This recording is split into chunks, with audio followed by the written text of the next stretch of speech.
everyone. This is something that we have had the privilege of doing under the tutelage of this phenomenal sister. It gives me great pleasure because she really needs no introduction, because you've been watching her for over decades, not just on television, because she was doing the work in the courtroom for juveniles, in the corporate boardroom at Delta Airlines. She's a first at so many things. But what she wants us to do more than anything, because I'm going to introduce her so that then she can give us 3 things about herself that speaks to that. But let me say this. When you think of quintessential sisterhood, the embodiment and essence of a woman who is so secure in herself, in her DNA, it is to create a safe space and an atmosphere to propel women to the best place that they need to be. Not only that, she's been on the front lines of justice for our people, back in the front lines from the bench to now she's in the courtroom.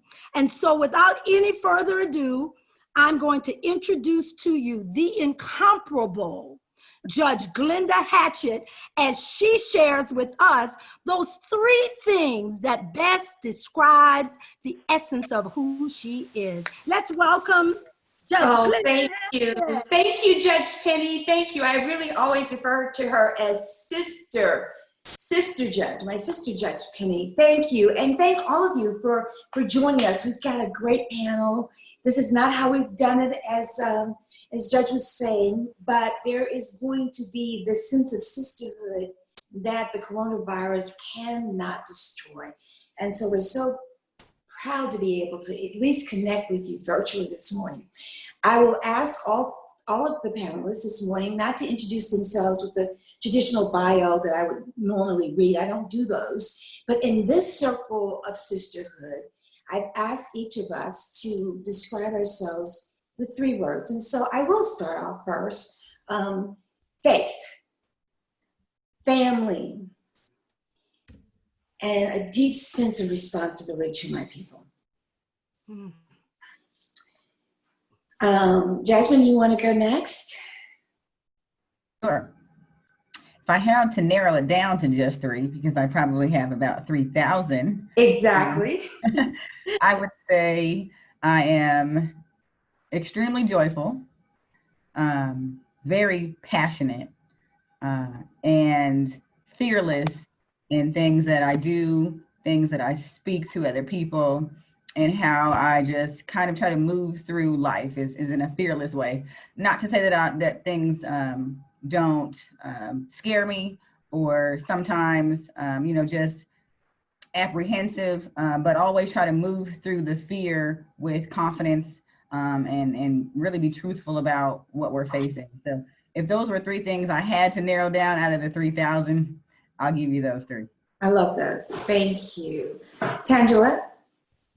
Yes, 3 words. I love this already because it really makes you distill those things that are most important. I would say that I am grounded. I am imaginative. And I am spiritual. I love it. Tracy? Thank you. Good morning. I'm definitely blessed. My 3 words would be determined, inspirational, and activist. Oh, I love it. I'm loving these words. And my sister Judge? Absolutely. I am, hi everybody. I am optimistic. It is my super weapon. I'm always optimistic no matter what happens. I am spiritual, deeply spiritual, and I am completely honest. Oh, I love it. I absolutely love it. I do think, though, that I need to go back, and we just need to go back around the circle to say how you're connected to this circle this morning. I know that people bring different things. Tracy and Judge have been here before, but let's start with you, Jazzmin. I see the Alabama State University behind you. So if you could just give us a quick sentence as to how you're connected with this circle this morning. I should have asked you that too. Sure. And actually, I am a proud and loud Albany State University, home of the Golden Rams alumni. All right. I bleed blue and gold. Everyone who knows me knows that if it's not Albany State, please don't bring it to me. That is my connection. I was actually student government president when I was at Albany State, and so I have participated in these events before. So I am returning after a long stretch of being away, but I am no stranger, most certainly. Oh, I'm so glad. I'm so glad to see you. And Tangela, your connection? Yes. So I currently serve as Miss National Black College Alumni Hall of Fame. So I absolutely love the Hall of Fame. I'm happy to be here. I'm a recent grad of Spelman College in May. So, we're fresh out here. And I'm just so honored to be connected with the Hall of Fame and seeing all the work that they are doing and always have been doing on behalf of HBCU students and alumni. Yeah. So you were with us in our session last year. Yes. I was. Yes, I remember. You were Miss Maroon and White. I remember. Tracy, you have been a veteran for a long time, but the audience may not know that. So why don't you speak to that briefly, please? Yes, back in 2011 when I was Miss America, I was asked to judge the pageant. So congratulations, Queen, to my former queen, to another queen. And then I ended up touring with the Andrew Young Legacy Lecture Tour to all the historical Black colleges. And I love giving back and being in the in our communities and teaching people how to grow and be leaders and be a part of their communities. And so bringing my corporate background, my business background as an entrepreneur, and my entertainment and modeling background, that's what I bring. And I was introduced to this with Mr. Tommy Dortch. Yes. And I hope we'll get a chance to talk a little bit about your personal challenges that you have definitely overcome and how you've changed those challenges into purposeful actions. I want the sisterhood to hear that story. We know the story, but others may not. And Sister Judge. Absolutely. I have been a personal friend of Mr. Dortch. My husband, though, was an original volunteer 35 years ago when Tommy got this started. And so he was way before I came along, he was doing it. I've been a speaker for the event, and I've also been an inductee by the Hall of Fame for my time that I spent at ITC. I am actually getting ready to spend the second half of my career in a different way. I don't know where God is leading me, but in 5 months, I defend for a PhD in criminal justice,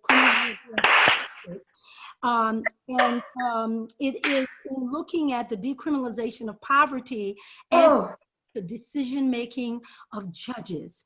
And so I'm in the data collection places now, interviewing. And so I don't know what God's planning on doing with that, but but God is not through with me yet. So that's what my whole piece is. Oh, I'm so proud of you. That is such great news. That's why I love this circle of sharing. Anybody else want to share anything quickly before we get into the heart of this? Anything? Anybody doing anything they want to share? I believe in sharing. That is wonderful. So I expect that we will hear about this. I expect that we will celebrate this. And I'm very, very happy to hear that this is and you know who would be particularly happy to hear this? My mother. All right. So this morning, and although we cannot see all of you, out there, we want to start off, and we want to start off with a very provocative question, quite candidly. And we want to talk and hear about the challenges. Well, really, we want to know what's the most difficult challenge that you are facing as Black women on our historically Black college and university campuses. And so with that, Tangela, it seems like I should start with you, given that you have been Miss Hall of Fame and that you have been a recent graduate of Spelman College. And so you're the one who's closest to this. Yes, I think, first of all, what a way to start off. I think. Yeah, we jump in the deep end. Yes, I love it. Black women on HBCU campuses particularly the things that I tend to see, for one, if we're really going to jump into it, that a lot of institutions, whether through policy choices they've made or haven't made, are not protecting young Black women from the culture of sexual assault that exists on campuses in general, right? So it's not a HBCU problem, it's a college problem. Okay. But our HBCUs, like many other large state universities and things of that nature, are not protecting young Black women, specifically from how do I say this? From assailants who have a lot of social respect in the university culture. So we're looking at our leaders, our SGA folks, and our folks who are in certain organizations, and like they seem to be protected by their status, and that's a failure that I've seen on campus after campus after campus, and it's so silent. Because these women, just like in our HBCUs are microcosms. So just like women in the world around us, they come out and they might say something, and the social status of whoever they are accusing or coming out about protects that person, and they are eventually silenced. So that's something that I would be remiss if I didn't mention that as an issue that I'm seeing on our HBCU campuses, and that I think we need to talk about more, and we really need to do something about shifting that culture so these people are not protected. Right, that makes a lot of sense to me. Anybody else want to chime in on that? What other things are we seeing that young Black women are dealing with now? I know that there's an issue of social isolation because of COVID, but I'm also thinking, as you are a recent graduate of Spelman College, that the economy and what this must mean for prospects for jobs and for networking and for being present in places that might be supportive of you as you go into the work world. What's going on with that, Tangela? Is that I can? Yes. Yeah. Yes, that's for you. I'm sorry to lean on you so heavily right now, but all these other women are old.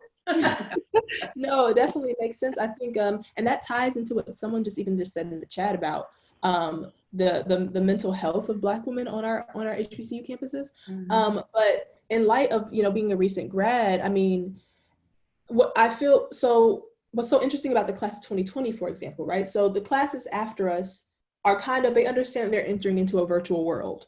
Meanwhile, the class of 2020, we had no idea that we were entering into a virtual world. We prepared ourselves to enter into the workforce like anyone else did. And right, around that March area, that sweet spot, you have hiring freezes. You have jobs canceling offers. You have jobs saying, I know you were supposed to move out here to come and join our company, but that's not going to work. So you need to find something. You know what I mean? Like we don't have the budget to take you on right now.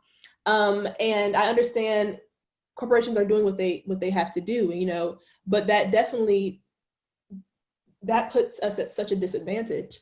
And so more than ever before, you have HBCU Black women, going back home and being home and not knowing how long they're going to be home.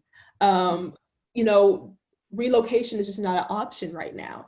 And so that has tied into the mental health issues that I've seen, because of course, when you first graduate, there's this sense of disillusionment. There's this sense of, I don't know my place in the world. I'm trying to relocate, re-identify who I am, rebrand. I'm not a college student anymore, so who am I, type of thing.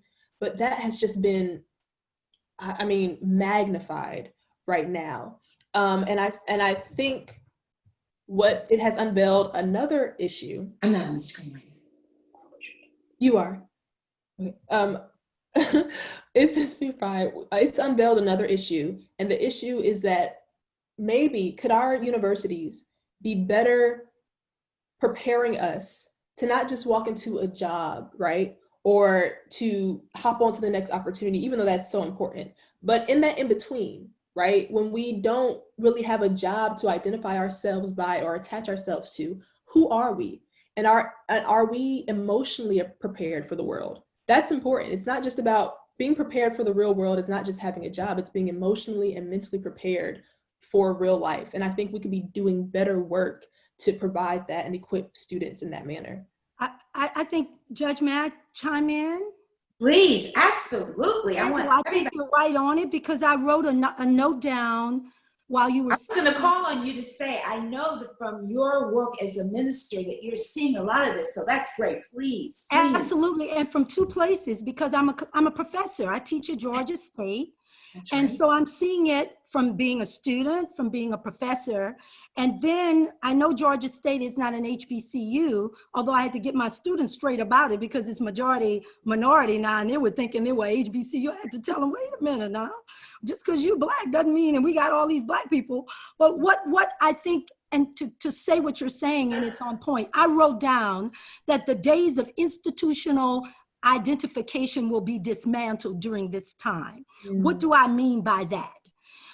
When you went to Spelman College, or you went to Hampton, or you went to Dillard, you identified and you took that into your consciousness, the identification, and therefore you became that. Whether it's part of the Divine Nine, I'm an AKA, or I'm a soror, or even as an adult woman, I'm a link, or I'm a part of an organization. We have for so long, and we created these stratas because of it. The chasms already between the haves and the have-nots. But we have identified so much with institutions that now we're being forced to find the essence of Black womanhood on our own. And that is what is unsettling as I see it. It's unsettling for young women who are going into an institution where all of the traditions that were at Spelman and all of the traditions that were at Albany State and Jackson State that you would have had as a freshman, that's gone. So now the identification of that institution that branded you to be who you are, gave you your strength. What we have to do, and I always tell people when I'm preaching, let's not see things from our perspective, but begin to see things from God's perspective. Meaning, what can we learn from this? There is something that you all are going to have to learn and find. Judge Hatchett and I, and us who are more seasoned, it came with years of experience. Well, everything is accelerated now because of all the turmoil that's going on, from the pandemic to the crisis in social justice. Everything is accelerated to being virtual and having to make a way out of no way. We know about that through divorce. Yeah. We know about that through living in positions where we were oppressed and had to stand up. All of that came to us through years. Now, this is an opportunity that otherwise Tangela will no longer be known as a Spelmanite. Or if you're Greek, and I think you're a member of Alpha Kappa Alpha Sorority Incorporated. Oh, she had to get that in. Oh, not a Delta. Oh, not a Delta. Okay, all right. See, I'm trying not to fall out my chair. Our institutions are great. I'm a member of many of the institutions, but I'm seeing an opportunity to dismantle the essence of Black womanhood from self-identifying with institutions that many times will leave us, even the Black church. Now that's a whole nother conversation, but the Black church is changing. We're not doing church like we used to. Mm-mm. You gotta find your way on virtual now because we can't gather. So it's in every one of our institutions or at a point of breaking. Now, what we can do is stay stuck and try to get it back to the way it is, or then we can take our collective consciousness and see it as an opportunity. I love it. I love it. Chime in. Tracy? Jazzmin, good. Please. I can yield to Tracy. No, please. Go ahead. Go ahead. So I wanted to make 2 points. One, I want to piggyback off of my soror Penny. And then I want to address something that Tangela mentioned. So one of the other, you touched on mental health, and I think that's huge. A huge topic. We could probably spend a panel discussion on it alone. But I want to kind of generalize that a little bit more with wraparound services in general. And that kind of stems from our Black community and the local school, grade schools, before we even get to college. So a lot of our communities, and I know this because I'm on the city council. I'm not on the school board, but I work really closely with the schools in my district. And wraparound services are the things that the principals continue to ask for over and over, and support for wraparound services. And that trickles right on over to colleges and universities. And I reached out to our VP of Institutional Advancement ahead of this call because I wanted to be able to try to answer that question that we would typically think would be one just for Tangela because she's a recent grad. But I said to him, you know, I know some of the financial challenges that our students are having, but what are some of the other challenges that are not financial? And the first thing he said was wraparound services. And it was amazing to me because that's exactly what I'm dealing with partnering with our school board in grade school. So to hear that that's trickling over and we continue to need those services outside of finances, you know, we need mental health services. They're still trying to help students with parent resources, with housing, with food, with clothing. To hear that those things are still needed so far beyond the grade school experience and trickling over into the college experience was eye-opening for me, but it makes sense. So it's clearly a void that we need to figure out as a community how to stop needing that at some point, right? We don't want it to continue to be something that we need through grade school and through college, but I found that to be a very interesting insight that he was giving me on what was needed. And then I also want to mention, so the pandemic for I think this group of college students, right, was probably one of the most life-changing experiences you'll ever have. But I remember when I was graduating in 2008, we were in an economic decline. Our economy had just crashed. And so maybe not a pandemic, but an emergency, a life-altering experience for my graduating class as well. And so we came out of school, came out of Albany State, a proud HBCU alum. I can't wait to start talking about kind of what HBCUs give to you, but and all of a sudden we couldn't find jobs, right? All of a sudden our parents were the ones fighting for jobs, trying to figure out how to continue to feed our families. And then we found ourselves competing with people trying to themselves continue to support us.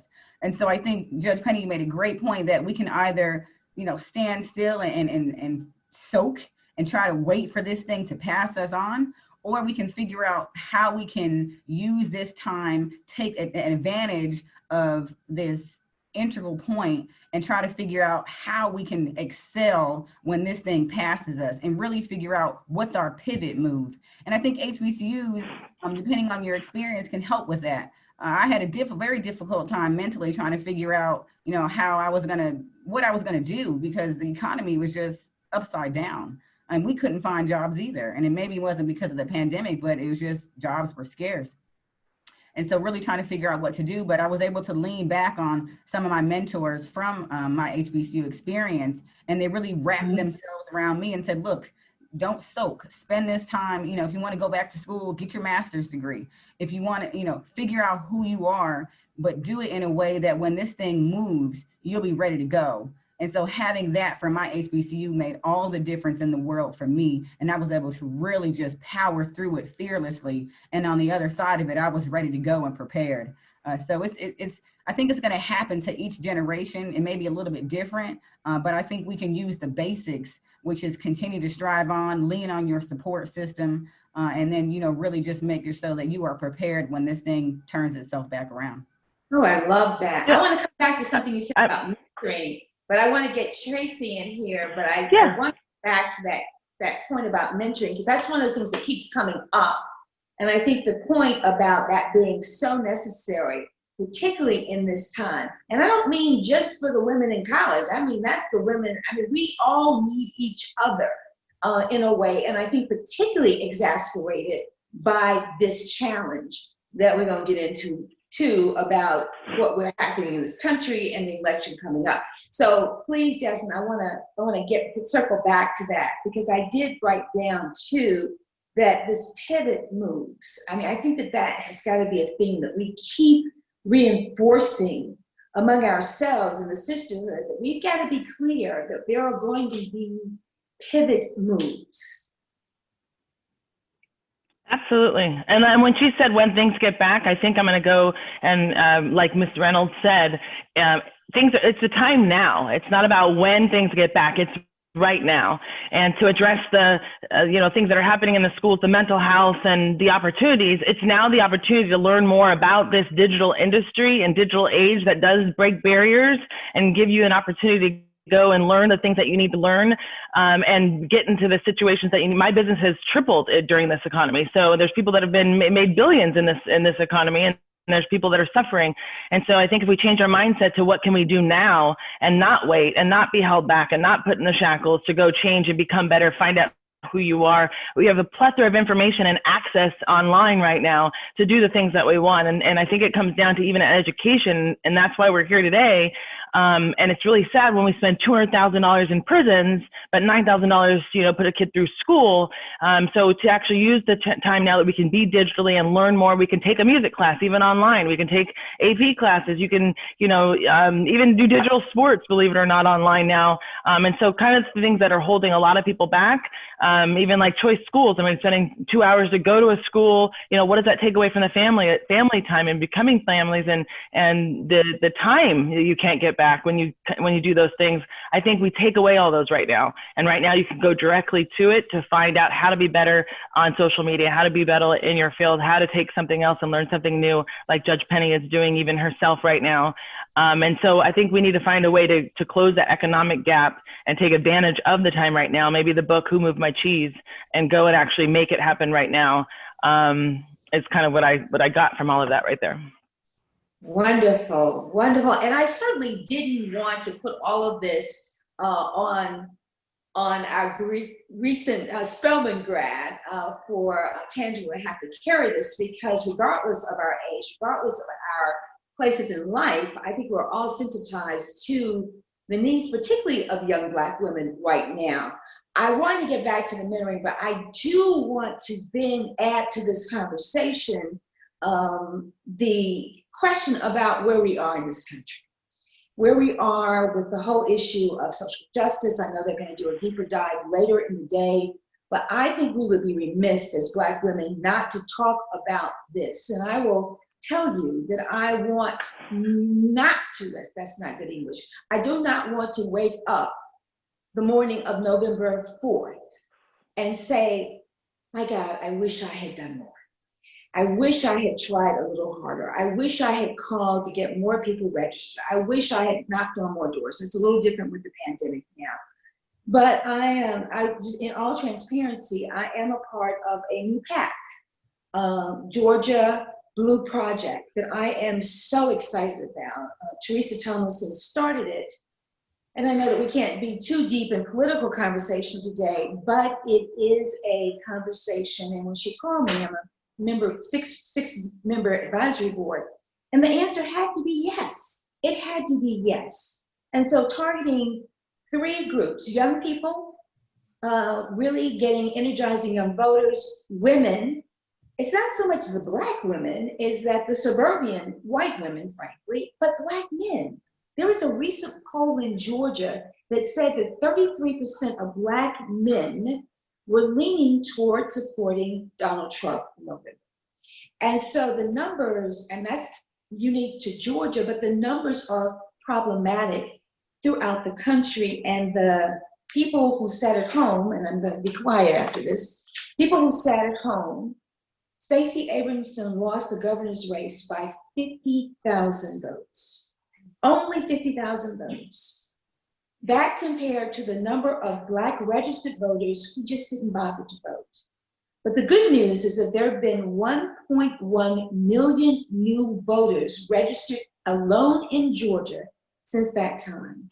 And so our goal is to flip it from the state under the gold dome to all the way up and down the ballot, because, if we get 2 senators out of Georgia, not if, when, we will be halfway to getting a majority in the US Senate. So with that, I would be really interested in your thoughts about how we, as we're talking to this wonderful audience virtually of young Black women, of what we can do and how we can energize. Because I'll tell you, I keep saying this is the last thing I'll say, this is, Ruth Ginsburg was one of my most beloved heroes.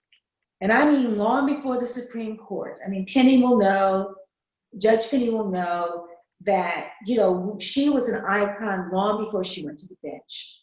And when I tell you she was a bad sister, judge, I mean, she was. And I looked up to her when I was back in law school. She was fighting the good fight as an ACLU lawyer. And you know that to be true, Judge Penny. And so a lot of people knew her as the notorious RBG, but let me tell you, she was on the front lines fighting long before the Supreme Court. So it broke my heart. But what breaks my heart more is that she held on to the bitter end. She did. She fought the good fight to the last breath because she knew that her death would create this vacancy. It would then, create this problem for us as a nation and what it would do with the balance. If that court rules on Obamacare, more than 20 million people will be off of health care instantly. It will mean if you had COVID, that is a pre-existing condition.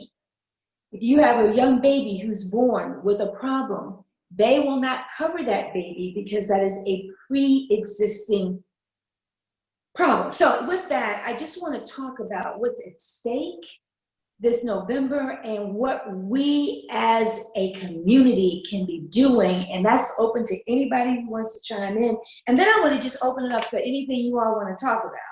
And I'm monitoring the questions. So please, if you've got some things that you want to chime in on that you want us to try to address, please put it in the chat group. And I really am sitting here monitoring that very closely. So anybody? Well, I'll speak on it from the perspective of this is an election that is 400 years in the making. Yes. And what do I mean by that? We are fighting fights that were fought 50 years ago. So it seems like every 50 years, we're fighting the same fights. It is more blatant now because oppression took a back seat because it was strategic for them in order to keep us oppressed. But now we have someone in the White House that is running on bigotry, xenophobia, racism, unapologetically doing it because he feels that he can, because 40% of his base supports him. Right. And we know now that you can't say I'm not a racist, you must be an anti-racist.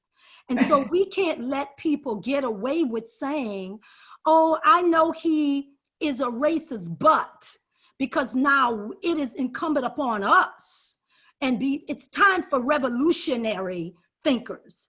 It's time for leaning forward and creating revolutionary thinkers because the blood has already been shed by Breonna Taylor. The blood has already been shed by George Floyd. So whenever there is a revolution, we are told that blood must be shed. Well, the blood has been being shed for a long time for us. And so we can love you to the polls, young people. And I don't believe in fussing you to the polls. I believe in explaining and having dialogue because you have the right to cynicism. This place has been built on hypocrisy, the American ideal. We had a constitution. Judge knows this, that for 75 years of the Constitution, we were 3/5 of a person. Right. And so what we tried to do, and you all look at us and none of us are sellouts, but we have been in a situation where a system was built to do just what it has been doing, and that is to keep us oppressed. And so for us to get into these debates, because remember, I'm a scholar in residence at the Apex Museum, which is a 42-year museum that makes certain through the power of Asa Hilliard that our story did not begin with the enslavement of our people. One thing I do completely understand, that what we have to do is say to those young people who are out there protesting, the ones who are saying, go to hell with voting, is that we have to explain to them, not fuss at them, because they don't have our reality, our perspective. But say to them that if you keep doing what we're doing, which is nothing, we're going to keep getting what we're getting. Right. So from a practical self-preservation perspective, that we need to dismantle, but we can't just dismantle from protesting. Those of us who are in the inside of the belly of the beast must be prepared. And if you're not, we're going to vote you out. We're going to run against every single person that has made a decision to continue to be sycophants and uplift and uphold this whole system. So yeah, we got a lot to say about voting. Young people, you want to change, it starts with voting right now. We don't have time for debate. We don't. love you. Time for debate. But you need to get your behind and go vote. And we'll debate on the other side. I don't know. With 10 other people. What you think? 20 other people. My position. I love it. I love it. Tracy? Oh, she just said we got to gather and vote and bring 10, 20, 30 people with you. Absolutely. Absolutely. What's I so appreciate, Judge, the comment about this is not the time to have a debate about whether we're going to vote or not. That we know, and I've been doing a deep dive on this. We know that the number of Black registered voters in Detroit, for example, in 2016 could have changed the outcome of the presidential election. In other words, there was not a big margin that the Democrats lost by in 16, I'm sorry. But in every swing state, just if Black people had come out to vote in Philadelphia and that county, they could have won Pennsylvania. I have the numbers. I've seen the numbers. I know that they are there. And so we are paying for it. We are paying for it from every level of federal government, from BAR, the Justice Department, to, do you all realize that there have been more than 200 federal judges not nominated, but who are sitting on the bench right now, and their goal is to have it to be 300 before the end of the year. So I should have pulled up the exact numbers for you. There were six federal judges that were not just appointed, but confirmed by the Senate in a span of 30 hours in the last week or so. There was a 30-hour window where literally six federal lifetime appointments. We've been focused on the Supreme Court as well, we should, but let me tell you, it matters who's in these positions. It matters, and you're right, Judge, I saw your comment. Come on and jump in on that. The comment you just sent me, that it can't happen. It won't move without young people being involved. And I mean, I am seeing more young people running for office, which I'm encouraged by. I mean, should I call Jamie Harrison's name in South Carolina, Orangeburg, South Carolina, young brother in his 40s, wife, 2 young kids. I don't think the oldest kid is 3 yet. And he is, can I just take 2 seconds on this? This brother, I had a sidebar in South Carolina. Full disclosure, I was up there back in January speaking because Biden had a conflict. He got up and told the story at the dinner that night. He was on Capitol Hill working for Clyburn in a office on the state capitol. This is an important story for young people here. The cleaning lady came by the door. This is a preaching material, Penny, I'm telling you. I'm writing it down. Came by the door and said, I'll be back. He said, no, ma'am, I'm going to be working late. Because Clyburn, because he's in the leadership, has an office in his regular office. He also has offices in the physical capital. So he insisted, she kept going. She came back, he was still there. And he says, no, ma'am, please come in and clean my office. Now, this is some shocking news. He came in. Now, Jamie was born, his mother was 15 years old when he was born. So he was raised by grandparents, neither of whom completed elementary school. He then went to Yale University, came back home and taught in his high school because he wanted other young Black people to get to where he had gotten, right? Then he goes to law school later. Then he goes to work for Clyburn. So now he's there And she comes in and she says, well, are you from South Carolina? He said, yes, ma'am.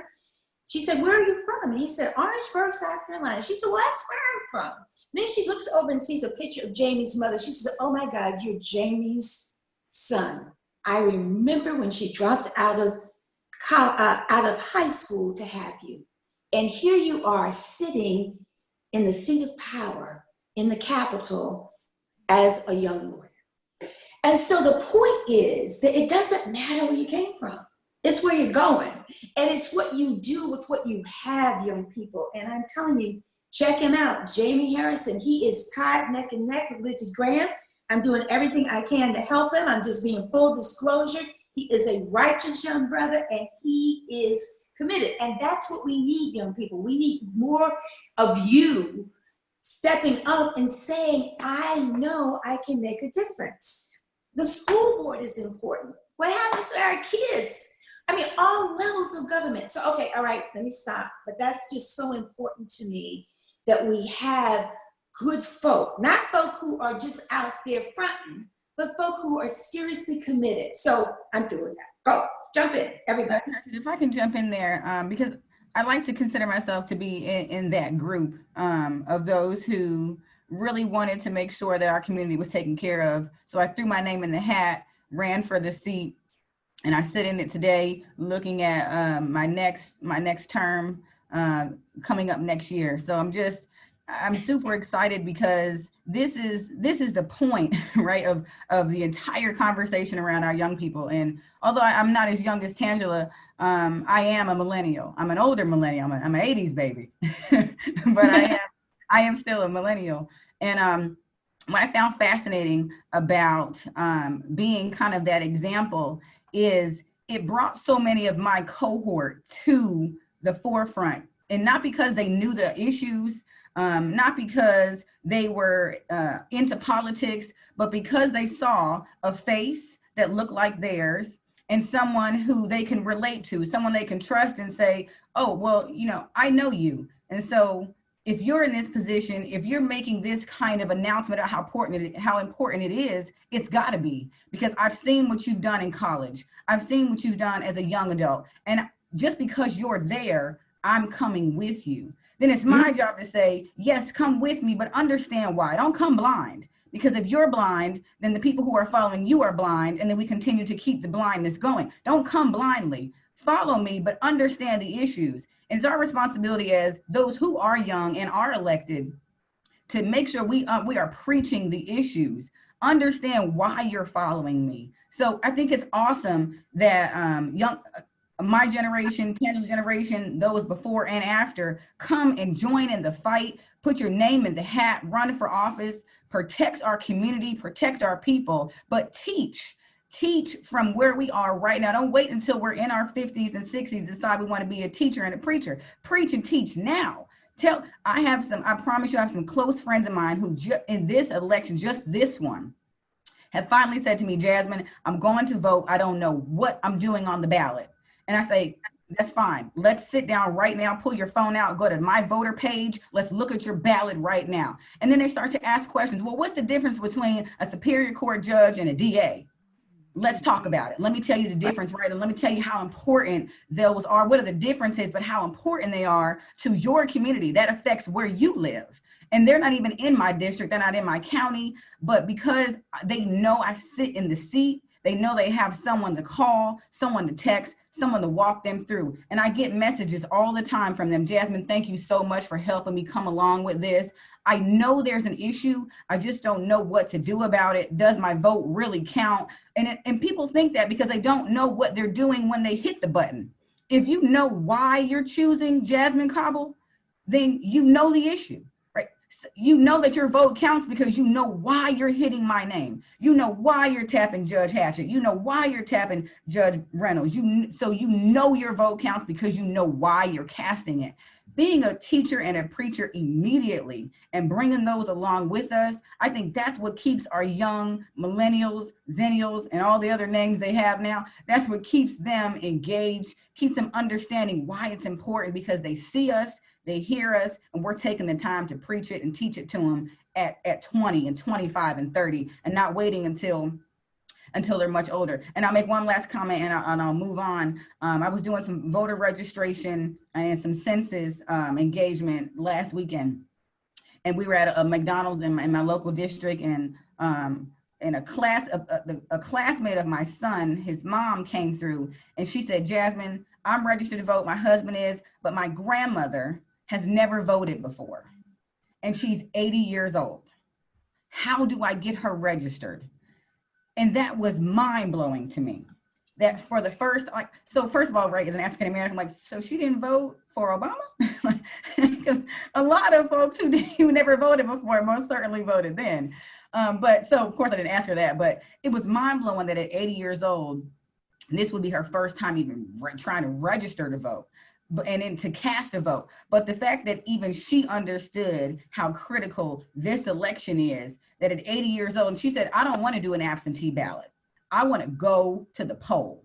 I want to vote at 80 at the poll. I don't want to do an absentee ballot. It was mind blowing. So of course we had a wonderful conversation. And so I'll keep up with her as we get closer to November, but there are still people in our community at 80 years old who have not voted yet and have no idea how to even do it. That's our responsibility to make sure that we are teaching at 20, 30, 40. So when we get to 80 and 90, it's second nature. It's no question about it. We're going, our super voter population continues to grow, and it doesn't start at 60 and 70. Our super voters need to start at 20 so that everybody is a super voter. That shouldn't be a new thing. That should be something that we're not new to, but we're true to. And I think we can do that if the young people who are the elected, who are running for office, begin to take that legacy, that rope, and just run with it. I think we can do it with no problem. Whew, love it, love it, love it. You can tell I'm on the city council, right? Just talk and talk and talk and talk. No, I love it. I love it. It's an important message, and it's something that we've got to be passionate about. That we can't assume, we can't take it for granted. We've got to just do it, and we can't look back and say, as I keep telling people, I don't want to wake up with regrets. I really don't want to wake up with regrets. Any advice for young Black women right now, caught in this challenging time of the push for social justice, navigating this COVID thing that we've talked about, and I know that we really do need to do a deeper dive, and Judge Penny and I talked about this offline, that we really do need to do a session just on the issues around mental health and the challenges that we're facing in all generations of our lives. But any advice as to just between now and November 3rd, other than we need you to get out and vote, we need you to get active? What other advice are we giving? And for some reason, I'm not getting questions in on the chat piece. So if somebody else is, please throw them out so we'll try to do them. I know our time is short. I always hate this. Our time is short. We only have about 20 more minutes, but. I don't see any other questions yet. I'll chime in. We need to do away with respectability politics. I'm sick of it. And what do I mean by that? I think that in order for us to empower ourselves, we need to operate in our authentic self. Black women have had to navigate ourselves through the paradigm of so much oppression that we have begun to believe that somehow we're not good enough to run in our authentic self. That when we speak with passion, we have to pull back because somehow, we're seen with an attitude. No, we need to stand firm on saying, this is my authentic self, whether it's wearing your hair the way you want to wear it. I just think that the burden between now and November, because let me get back to the question, but I did want to say about respectability politics, because I've thrown all of that out of the water. I was one of those people that planned my life to the T. And I did it in such a respectable way.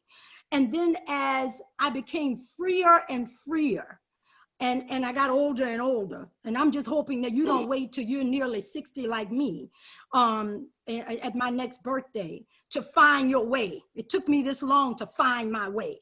I thought I was free, but I'm talking about totally free. Free to the point that for me, economics was a big issue for me because I wanted to have power and I never wanted to be broke because I came out of poverty. And so I made certain decisions The hell away with, excuse me, I'm a preacher and the only preacher on here and cuss. Well, the hell is in the Bible. Let me say this.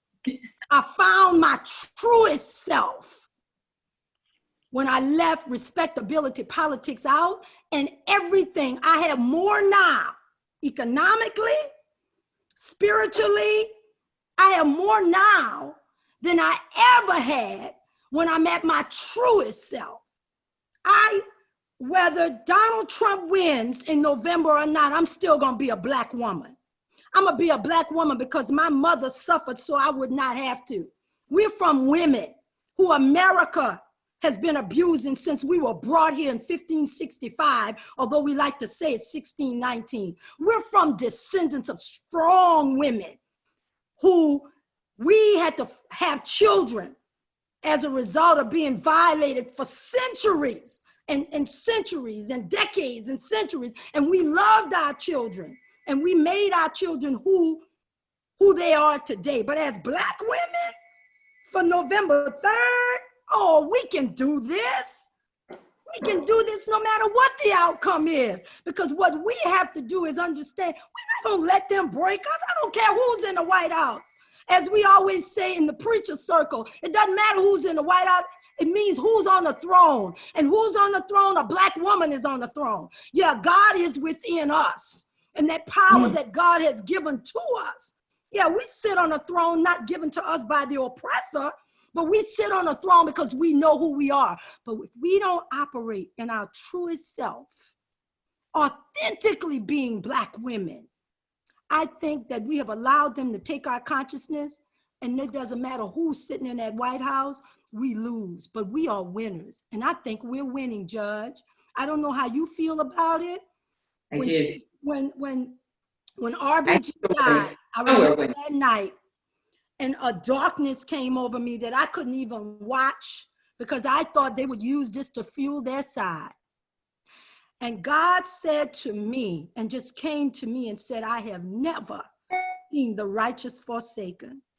And what you have to always remember, elections come and elections go. You spend this time motivating people and try to show them that this is a way to our freedom. But even if, you remember when, if I can just be indulged for just a moment, sure. We faced Nebuchadnezzar before. And they took 3 Hebrew boys. You all remember this from your Bible studies. Those 3 Hebrew boys, the king wanted him to bow down to this image that he had. And they wouldn't bow down. So he put them in a fiery furnace. And what ended up happening is they looked him in the face and they said, we're not going to bow down because we believe our God's going to save us. But even if our God does not come, we will still not bow down. So what I'm saying is we have to vote like we've never voted before. So on that night, all of his trickery and lying and corruption will not make this seem like it was even close. And then what we must do that we have not done, we must hold accountability that even if our side gets in, it's not enough just to get in anymore. We need to deal with criminal justice. We need to deal with healthcare. We need to deal, do you know Black women still make 62 cents for every dollar that a white man makes? We're the last on the totem pole of everything. We must hold them accountable. That means my sister, who's going to be vice president, and I'm hoping it's going to be Biden, but when they get in, then the accountability begins. And it's not just for them, it's on the local level. Anybody who's running now must stand the test of accountability. But break a Black woman, I think not. We will be just fine come November 3rd. Now that's just my opinion. Tracy, come on. I just want to give, because sometimes it can be overwhelming. Sometimes this is like these big issues and how do we solve them? And I think it starts with one, and I 100% believe you can't break us, and we're so strong. And so that's, I guess I'll share my story in that right now, because maybe you have doubts. Maybe you're wondering if you can. Maybe you don't have found your passion. And that's what I encourage you guys to do, is to go find your passion now.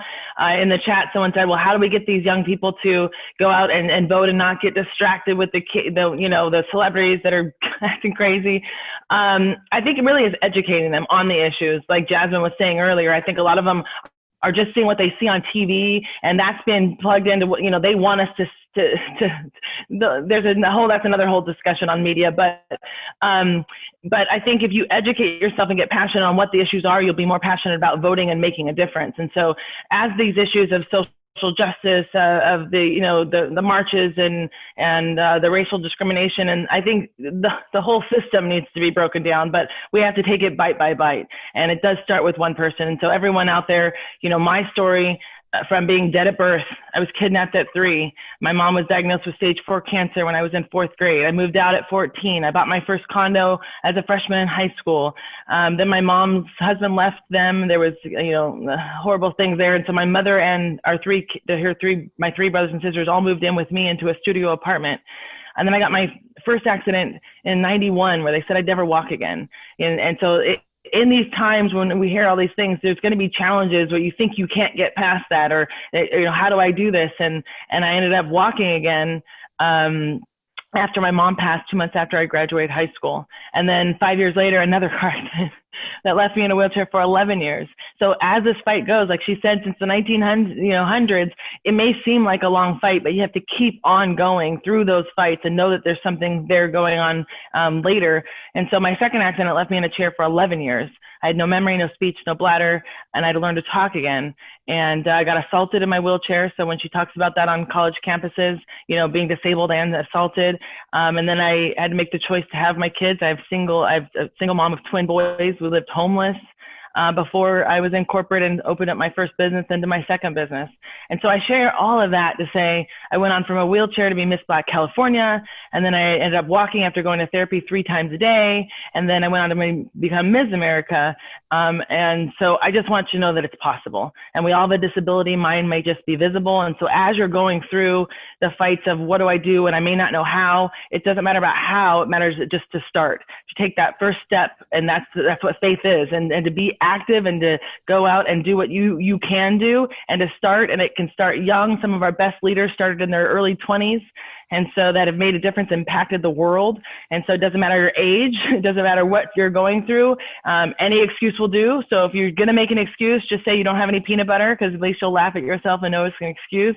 That any excuse will do. But don't make an excuse. Go out there. The polls are just like the grocery store. So put your mask on, stay 6 feet apart, go out there and vote.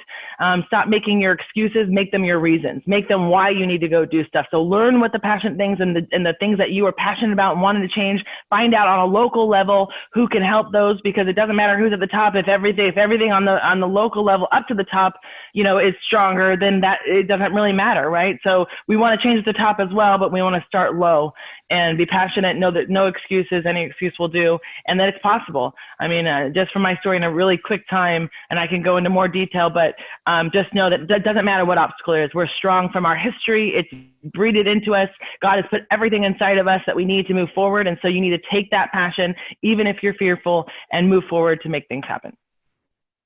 Well, I'm always inspired. I mean, I'm always inspired by you, Tracy, and I thank you and for sharing that story. I do. I know that it's not easy to keep saying that as you have for so many years, but it's a way to inspire us. I've been reading the comments, and everybody's like, yay, you know. This is just an incredible conversation. I'm wondering from the technical side whether we can then get questions. We have until 11:45, and I would really like to hear from some people. So I have to ask my technical people who are listening in. Is that possible? Can you give me a nod? I know I see a few comments. Judge, there's one question, if I read it for you. Please, would you? This is from Enchanti Franklin, and she says, well, it's not a question, I don't know, but she says they are not protecting their mental health as they move through the academic experiences.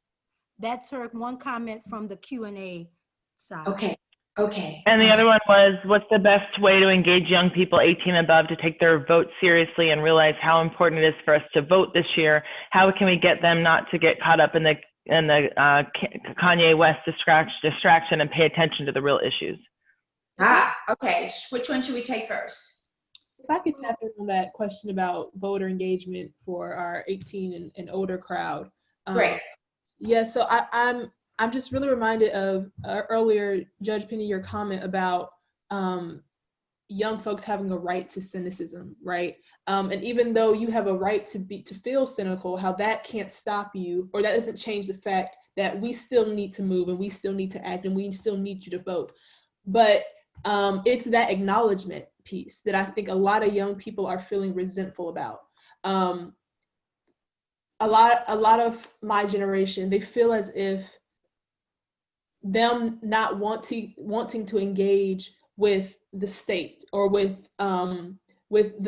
government is so far-fetched. You know, they feel like, how is me not wanting to engage with a government that has so many times disappointed us, in light of Breonna Taylor, in light of all of our Black brothers and sisters who have been killed by state-inflicted violence. You know, how me not wanting to engage with that, can you acknowledge that pain, that disappointment is real, and that me saying I'd rather not engage, that's, in a lot of ways, that is a defense mechanism.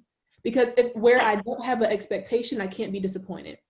And a lot of people are just feeling so unacknowledged in that. And I'm reminded of Proverbs 15:1 that says, a soft word turns away wrath, but a harsh one stirs up anger.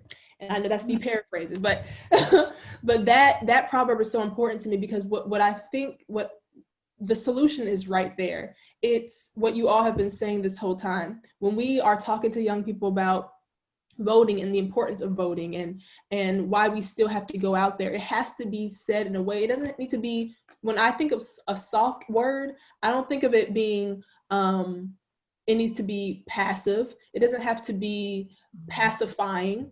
It needs to be real. It needs to lack respectability politics. It needs to get to the gut of what's going on. But it also needs to acknowledge their pain.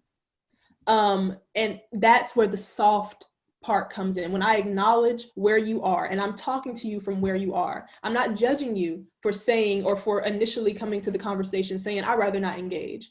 I'm not staying there. I'm saying, I understand that, and I'm giving you the information, I'm giving you the facts, so you can see that I know you feel disappointment, but the framework of the system is still the framework. And if we can attach to that framework, we can change how it functions.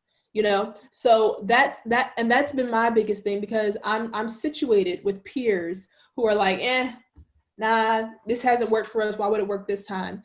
And I'm not meeting that with judgment. I'm not meeting it being critical in a, how could you not, what do you mean?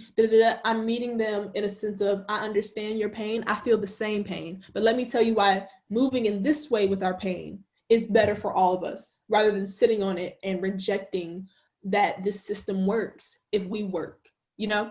And so I really recommend, for all of us who are trying to reach young people, we have to take that critical, we have to take that judgment piece out of it, because they will shut down and they will not listen to you. So that's absolutely. I mean, the days our lives begin, you know, the days, like Martin Luther King says, our lives begin to end the day we become silent about things that matter. And so although we don't think that we can become, you know, we don't like the system, unfortunately there is a system. And so like Judge Penny Brown says, we have to get in from the inside, and we have to make that change and not disconnect from it, but change it, wipe it out and change it. And so although they're, you know, frustrated with the system, we live here. It's the system that we live in. And so usually when people are sad, like you're saying that you feel like, you know, they're not connected, like Malcolm X says, you know, they just don't do anything. And we got to change that. We can't just cry over it, like he says, but we had to get angry, and we got to go out there and bring about change. And so I understand that concept of where these young people might be, but just disconnecting because we can't get out of reality. We're here in this reality. So how do we change the reality? Not be dismissive of their feelings. You know, my generation has a way about us, because we, I think, uniquely know more than anybody else how the stakes are high in this. And there are a lot of times that because we know, because we have fought so hard, no matter what it looks like, I want young people to know that people like Judge Hatchett and myself, I remember when Judge Hatchett, years ago, before she was a television star, went up against the governor of Georgia. If you think Georgia is ensconced in its ideologies now of racism, imagine this Black woman as the chief judge of the juvenile court going up against the governor of Georgia because she was going for righteousness. And then you had a lot of us with internalized oppression that didn't even understand that we should have been right. I was by her side. You were. But they couldn't even comprehend her bravery, her fearlessness. I got a lot of criticism. I mean, of course you did. I remember fights about it. Behind that.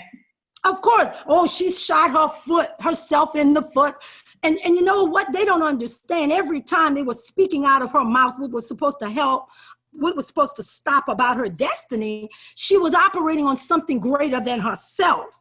And what we need to do is we need to sit at the table of understanding and not be so dismissive of everyone and listen to their point of view. But I'm not supporting our generation, but I'm trying to get you all to understand, Tangela, and to all of you who are listening. We understand because we have been oppressed at levels. We came after the civil rights movement. Like we're the beneficiaries, like right after when integration was coming in. And so we know what we had to do to fight to be the first.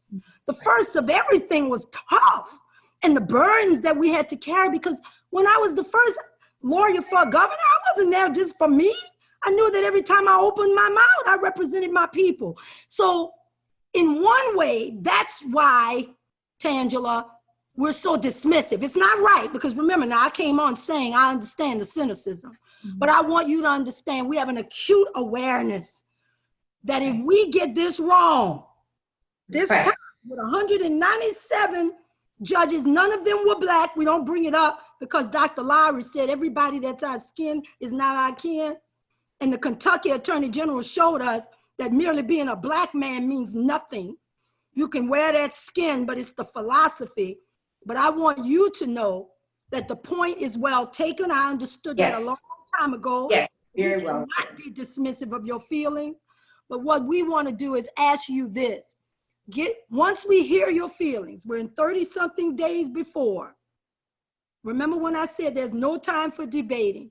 Can't we come to you all and say, can't you just trust us?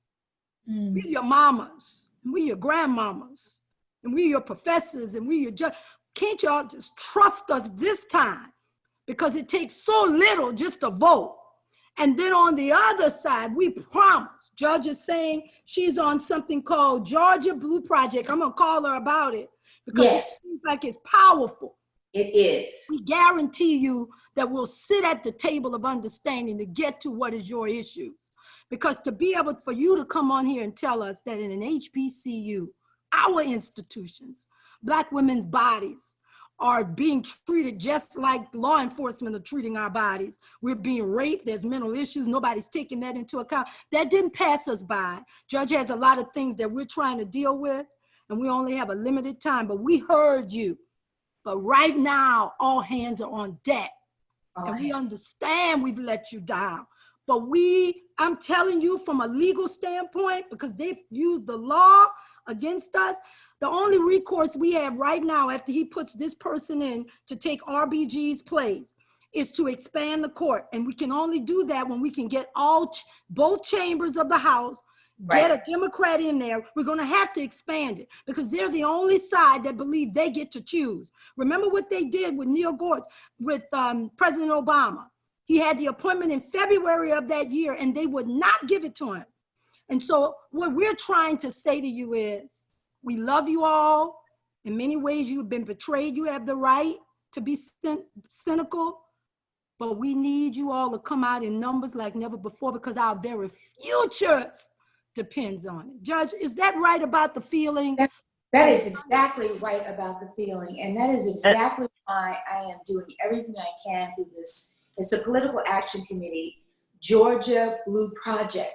And it is not to support one particular candidate. It is really trying to educate and elevate And what we're trying to do, frankly, I mean, we make no bones about it, is we're trying to flip the Georgia legislature, because what people have to remember in all states is that the legislatures will then use the census from 2020 to redraw the district lines. And, you know, we've had problems with Jeremiah, and that's a whole nother issue.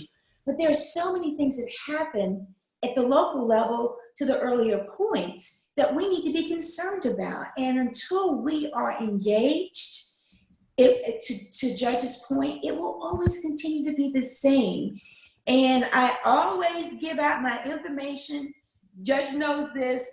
Sister Steele from 10 years ago, from when we do these sessions, will text me or call me or say, Judge, what about this, that, and the other? What Judge is saying is real. We don't, if there was ever a time that we could not have a divide among generations, please, my daughters and my sons, because that's how I look at you young people. You belong to us, that we can't be fighting among ourselves right now. And to your point, Judge, I echo, please just trust us this time. And then afterwards, I promise you, we will have, and Judge, maybe that's what we need to do too, is to plan to have some listening sessions after November. You know, because we're good at that. I mean, you know, maybe we need to travel, you know, if not physically, virtually, and have some of these conversations and listening sessions, because I know your heart and you know my heart. And, you know, I'm the oldest person here. I mean, I just turned 69. And so I talk about having seen some stuff.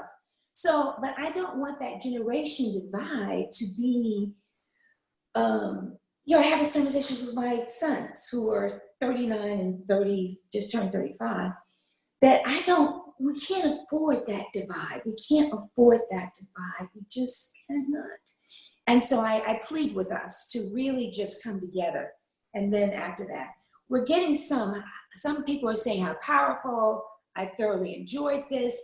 Are there any comments from the audience that we can read and share with everybody? I guess that's the little downside, because we're used to walking up and down the aisles and hugging people and everybody's telling us what they think. I would love to hear from some of your thoughts. Please, we have a few more minutes. And all of us would love to hear what you are saying. Please share.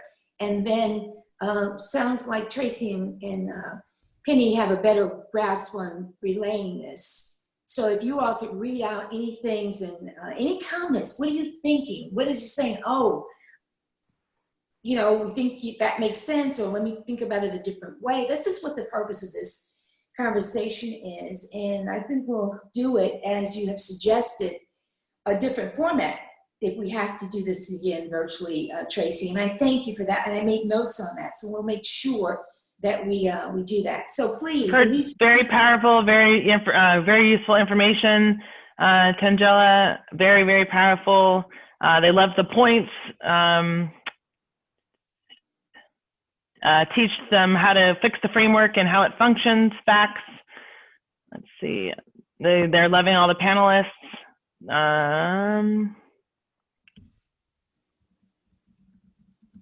I'm asking, what is your biggest concern? What would you like to see from your elected officials? What's your biggest, I'm typing this on here. What is your biggest concern? Somebody share. What is your biggest concern? Please, that is a great question. Like while we're waiting on their replies, I did want to touch on what you said, Judge Hatchett, about that intergenerational divide. I think when we talk about the things that are holding back the Black community, or what are things that we can work on in our community, I think that there is such a divide. And for me, what is the tragedy in that is that we all want the same things. So what I see is, and the lineage of Black people in this country is a uncompromising fight for justice, for freedom, for equity for our people. We want the best for each other. That's something I see in all the generations that I see. The divide comes in the ways that we believe we go about those things. Yes. How to go about justice, how to go about equity, how, you know, and I don't believe that those differences we have the same agenda, but we have different ways of going about implementing it. And I don't think those differences in implementation are enough or should be enough to stop us from working together. And so the way that we meld those gaps, I love the idea of those conversations, because that's where we find out, okay, we want the same things. So how do we compromise, come together and go and make a new plan moving forward together? But we can't have that moment of recognition. We can't have that moment of, we agree, we want the same thing until we talk, and talk in a level. And this goes back to Judge Penny's point about respectability. A lot of times, you know, it's hard, even sometimes it's hard to have those conversations, because now my age, we're at an age where we're still children, right? We're still young, we early 20s, you know, I'm 22 and just turned 22. We're still young, but we're old enough to have an idea of the world, an idea of what's best for us as a people. And until we feel like we can be engaged with at that level, and not just, well, because I said so, you said so, you know, like, we have to push the docket a little forward where you engage with me as a person, you know, like, I'm your child. I have to and will always come respectfully. And if I don't, that's not a deal compromise. Well, my mother always taught me as an adult, as a young child, and my kids see more than I see sometimes. And so I hope I didn't come across at all as dismissive. I think the youth have not been, tainted by the world and the pressures and the struggles and all that stuff. And so I love their inspiration and their creativity and the way they see things. I learn from my children all the time. I guess kind of what I teach my kids, though, is, hey, find out your next job before you quit this job, because you still have bills. So although we're in this together right now, we have to kind of solve it from where we're at, and then take your ideas and maybe, have some synergy and to try to change that. But by no means do I remember looking at my mom's husband and I'm like, he's a jerk, right? So at a young age. And so I think that children see, and not even children, young adults, they see more than us sometimes, that have just been in the fight and kind of at status quo. But I do know that there is we all live here. So we can't be on another planet. We have to stay in reality and work with what we have, even if we're going to change and find another option, is what we have right now. And right. So it's a balance, because we don't know everything. And, at a certain age, you start to think you know everything, and we don't. And we have so much to learn from the experience, from the collective histories of our parents and those, who came before us. I know, like Judge Hatchett, y'all were talking about listening sessions. We need to have listening sessions as well. There's 2 questions in there. So one says, ask young people to cast a vote for their grandparents in their honor. I don't know if that's legal, but that was a question. And the second one is, my biggest concern is procrastinating, registering to vote, waiting for the last minute to send in a mail-in ballot, and not showing up to vote. Sincerely, dialed Delaney from Detroit. You know what we can do also? We can't just tell people, your generation, to vote. We need to tell you why you need to vote. It's not enough to vote this man. Absolutely. What's in it for you? We need to begin to understand the power of voting our interests. So what's in it for you? Well, number one, for those of you who are out here protesting, maybe we can begin to really do some criminal justice reform, or dismantling and then pulling it back. Healthcare. You don't think that everybody deserves the right to healthcare? It's not a privilege. Let's just go down the list. Economic parity. Don't you think that we should probably want to be able to raise the minimum wage? So maybe if we treat it as not maybe authoritarian and saying vote just because you better vote, and we say, wait, vote your interests. We need to vote, because one thing we know, they're voting their interests.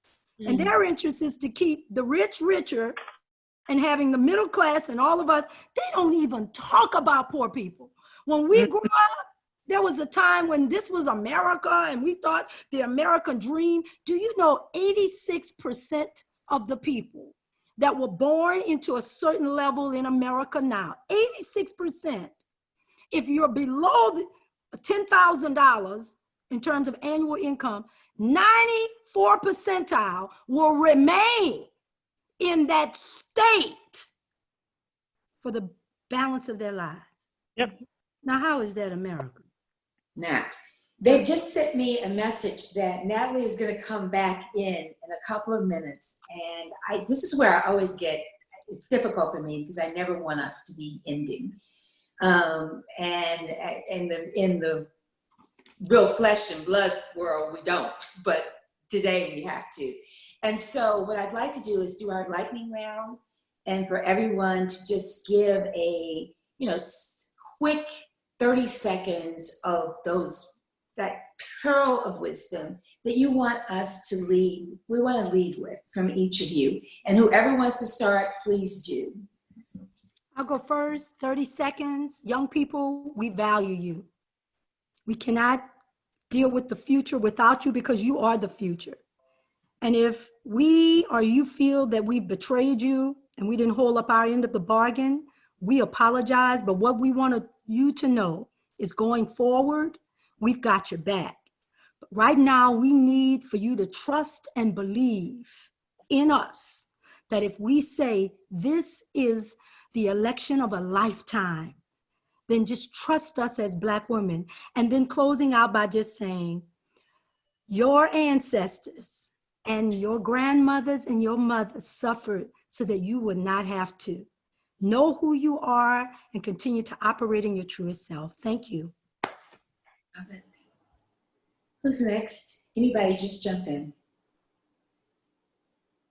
Jazzmin? Sure.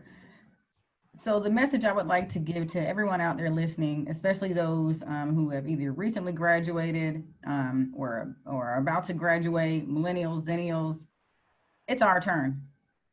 As Judge Penny said, so many have fought before us to give us the opportunities that we have. It is our turn to take the reins and take care of our future. We have so many who have done it before us that have given us the book, the road, the map, the roadmap of how to get this done. It is our turn to put all of our emotions and everything that we have now, put it in a box, shift that box, and take that box and throw it at our issues. Inject everything that we have into fighting for our future. The emotions don't need to be set aside. They need to be shifted and put it on the path that we are taking so that it can fuel why we do what we do. And it is our turn to take a stand. It is our turn to put our names in the race. It is our turn to make sure that we take care of the future and give the future generations what the past generations have given us, so that we can continue to make this legacy better and better and better. It is our turn. It is our time. We are prepared. Our HBCUs were built for this, to build us, to make us strong, to give us the tools that we have and use them in a way that we can protect our future, protect our community, and stand strong on that foundation. Let's do it. Let's do it together. It is our time. Let's go. I'll have to say that always remember you have the strength within you, you have the strength, the passion, and the, oh my goodness. Harriet Tubman said, always remember you have within you the strength, the passion, and to reach for the stars and change the world. And I think that coming together is the beginning, keeping together is a process, and working together is where we have success. And let's not forget that Black Lives Matter is the largest movement in history. 15 million to 26 million people have come out to change and make a movement. So now is the time. The world is ready for what we have right now. The world is open for change from all levels and all ages and all areas. And so take advantage of that momentum and don't lose it. It's kind of like pumping a well. When you pump the well and you stop right before the water gets to the top, you have to do all that work all over again. And so pump the well and continue to pump, moving through and over the finish line, and know that you matter and know that you make a difference. And it starts with one, and it starts with you. No excuses, never quit, and stay faithful, and everything's possible. Tangela? Yes, I just want to tap in to say, we are at the crux of a revolution, and that revolution happens and needs to happen within ourselves, within our social culture, and within our political culture. And the only way that that can happen in those three manners is if we take care of ourselves, we check in on each other in terms of our mental and spiritual health, and then we turn that energy and demand more from our social environment, but also demand more from our political reality. And the way we do that, the way you begin to cast out and demand more, is by voting, is by speaking out, protesting, demonstrating, but by voting as well. And finally, listen to each other. Listen to each other. Let us open our ears, open our hearts, open our spirits, and listen to each other. And we can only be better. You can only be better by listening. There's a reason we all know the saying that you got 2 ears and 1 mouth. So let's continue to educate ourselves, educate our community, and transform our world accordingly. I'm always full at the end of these, and today is no different. Even though we are not physically connected, the spirit is so strong. And I just want to take a moment to thank each of you. I mean that so sincerely, for being so open, so transparent, so giving in this process, because that is how we grow. And my final words really is that we have to remember the strength of the sisterhood, that nobody can define you. And I'm going to take just a second to tell you a story that Penny will particularly appreciate about my mother. And I was maybe 7 or 8 in this parking lot of Sears in Roebuck, which used to be over in West End. It's not there anymore. And these 2 boys, these 2 little white boys, called me a nigger. And I looked at my mother and I said, Mommy, did you hear what they called me? And she said, I said, Mommy, they called me a nigger. And she said, no, they didn't. Well, now I'm upset with the boys. I'm upset with my mama. I'm like, surely she heard this, right? And this is the life lesson that my mother gave me that I've never forgotten. She said, no, they didn't, because that's not who you are. And only you can decide who you are. And I write about that in one of my books. It's just that, we have the power to define who we are. Not just as women, Black people. I mean, our community is not segregated just for women. And I hear people say, well, they're only paying attention to Black women. We're all in this together. And I appreciate the fact that there is such this wonderful support and spirit. And I do want to really take seriously this generational divide. And this has helped me very much today to talk about the kind of work I need to be doing. And of course, Penny and I are going to be joined at the hip on this. Judge Penny and I are going to be joined in this. So my closing words is really simple. Be not discouraged. We did not get here with a spirit of fear. We didn't get here. I'm telling you, I know it. I've seen it over and over and over and over. We did not get to this time in the history of the universe by being doubtful about who we are and the power that is within us. And just like Judge was talking about the governor, I was like, he may sign my check, but that is not the source of my wealth. My wealth comes from a place that, they can't mess with. I said when I was sworn in that I come from a wealthy, wealthy family. Not by money you can define, but by things that God and my family and my ancestors have poured into me. And as long as we remember that and remember that we have this incredible ability to just stand tall and to support each other because we stand on the shoulders of mighty generations. And so I'm just telling you, we got to move on, and we do have to vote like our lives depend on it, because they do.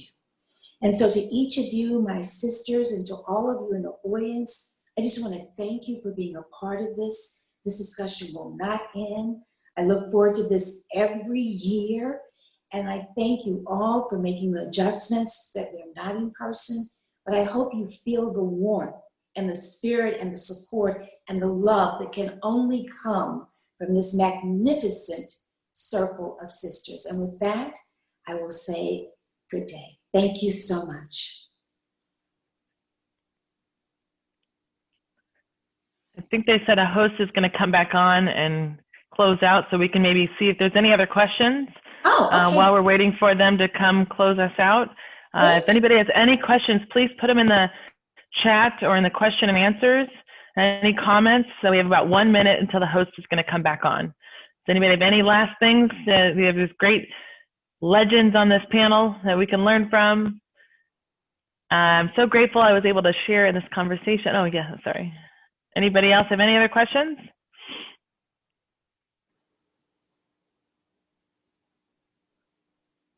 Nothing's come Tracy, through. I always share at the end how people can get in touch with me. Yes. Here will be no different. It's easy. thehatchettfirm.com. My initials right before that, GHV, hatchettfirm.com, 404-467-6000. And time to time over the years, I mean, I still hear from people from years ago, and I'm sincere about that. We are here to support you in any ways that we can. And I'll do the same, tracymBroughton@gmail.com. My website, www.tracybroughton.com, and 949-678-6677.